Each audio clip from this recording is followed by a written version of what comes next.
الحمد لله حمدا كثيرا كما أمر، ونشهد أن لا إله إلا الله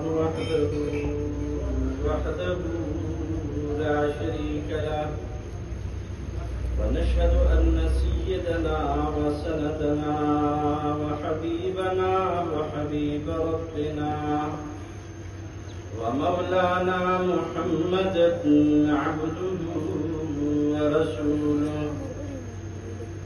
صلى الله تعالى عليه وعلى آله وأصحابه وبارك وسلم تسليما كثيرا كثيرا. أما بعد، فأعوذ بالله من الشيطان الرجيم. بسم الله الرحمن الرحيم.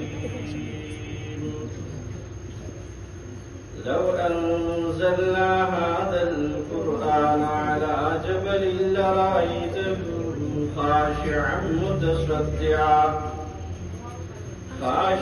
متصدعا من خشية الله.